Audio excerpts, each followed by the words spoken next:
Hi, this is Dr. Andrew Thorn at Legacy Sherpa, and today I'm going to begin reading my book, Monumental Peace, An Introduction to the Arc of Awareness. And I wanted to share with you some thoughts about why I created this book. I speak about legacy all the time, and it's a topic that is really, really difficult to understand. And I noticed that a circle is that way too. When you examine a circle, it's pretty hard to comprehend all of the parts of it because it has no beginning and end.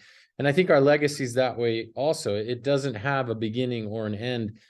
And one of the ways that we understand a circle is by considering and thinking about the arcs that are involved in the circle or that are pieces of the circle. And there are mathematical formulas that we can use on an arc to understand all of the properties of a circle. And so I began thinking about legacy as a series of arcs and different pieces that make up a legacy. And I believe that if we examine these pieces, then we can gain a better understanding, if not a full understanding, of who we are, our legacy, and how we want to be remembered and how we want to live in the future with our legacy. And so I'm going to read the preface and the introduction today.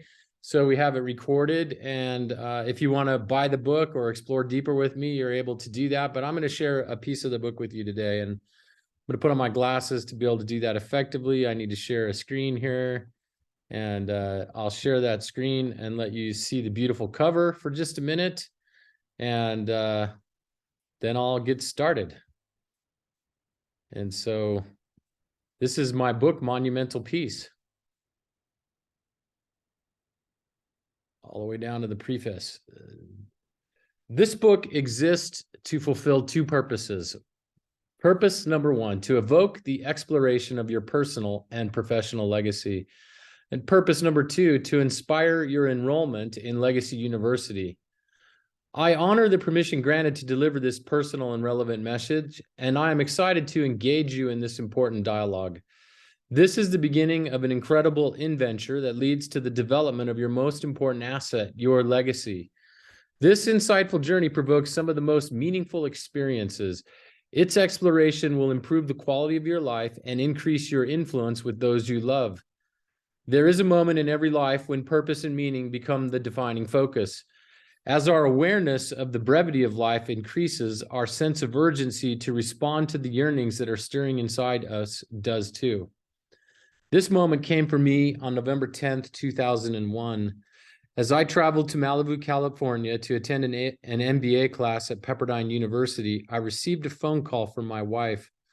Her tone was solemn, and I immediately knew that something was wrong. She asked me to pull over, and I knew it was bad, but I was running late and insisted that whatever it was, I would be okay. She then told me the most unreal truth I had ever heard. My father had passed away. I say that it was unreal because nothing about the message seemed real. He was only 65 years old, and that seemed young to me. I could not imagine a world without him. It didn't make sense to believe he was gone, even though I knew he was. As I silently drove on, I pondered the fact that I was now next in line for departure. That was a strange thought to have at 35 years old. I remember thinking that I was too young to be thinking about the things that were entering my mind. My father's death catapulted me into a deep period of self-reflection. One of the persistent thoughts that I had was, if I end up dying at 65 like my dad, then I only have 30 more years left to live. Am I paying attention to the things that matter most? My answer was a resounding no. Over the next several weeks, I asked myself this question many times.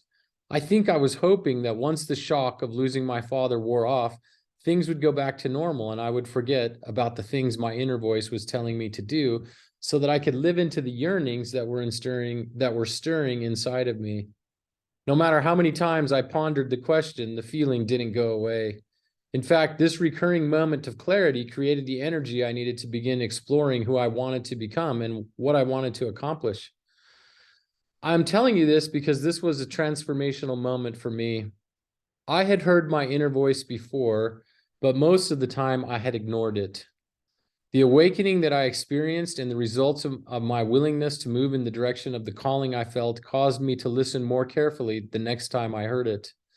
The death of my father became a defining moment and a point of orientation.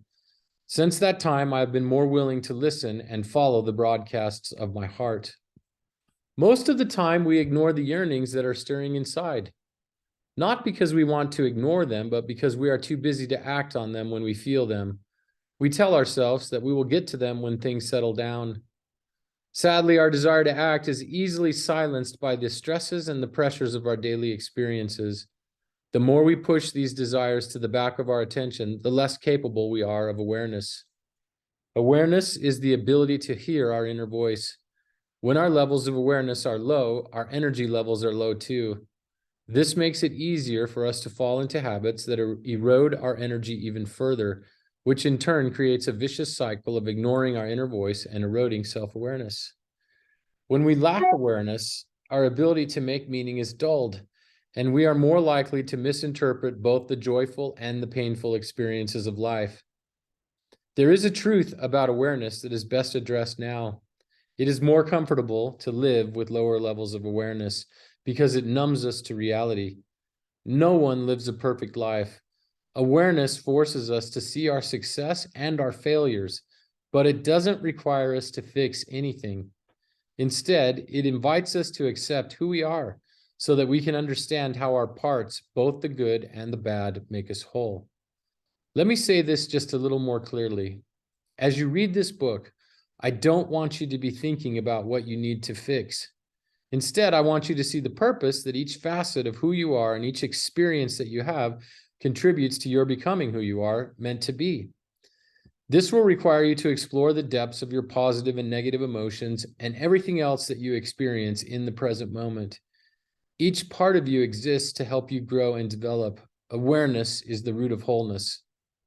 Awareness can be uncomfortable because it exposes the gaps that exist between who we are and who we want to be.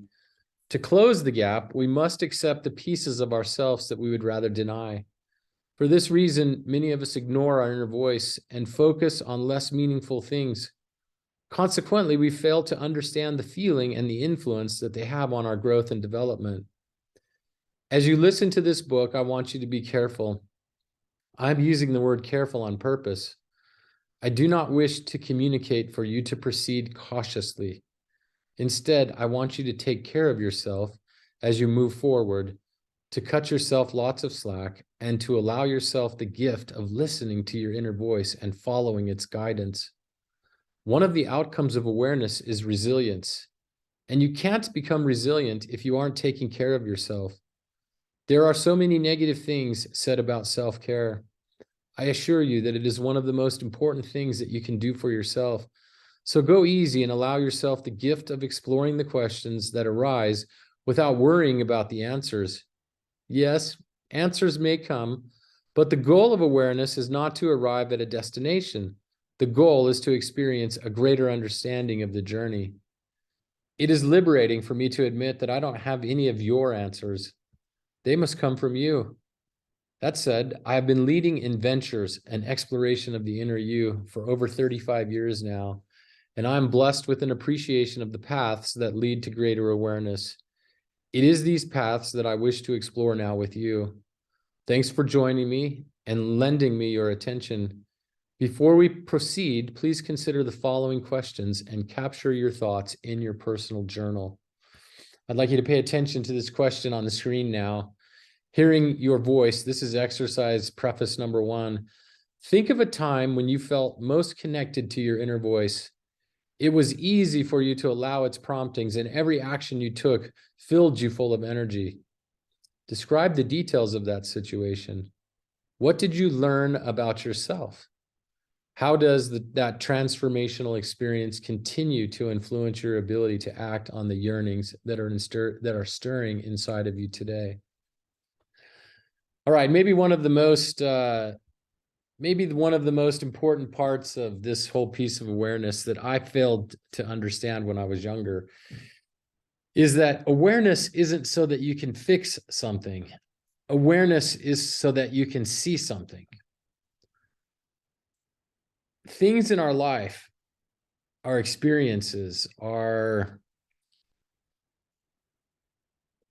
way of being in the world it doesn't need to be fixed. It needs to be understood. And the more understanding we have, the more capable we are of living into the deeper senses of purpose and meaning that we have. We need to have purpose and meaning in our life so that we can have joy. And when we're trying to fix something, we're usually getting wrapped around the axle. And that doesn't lead us to happiness at all. So I want you to just think about that thought as you read this book and as you participate in other material that I have. If you'd like to know more about my work, you can log into legacysherpa.com. There's opportunities to get in contact with me also, and we can figure out how we might work together, which is something that, as I mentioned in the very beginning, one of the purposes of this work is so that I can help you work on your legacy and build a legacy that will bring you great joy. And so I am thankful that you've joined me on this journey of reading this work, and I'll see you in the next chapter.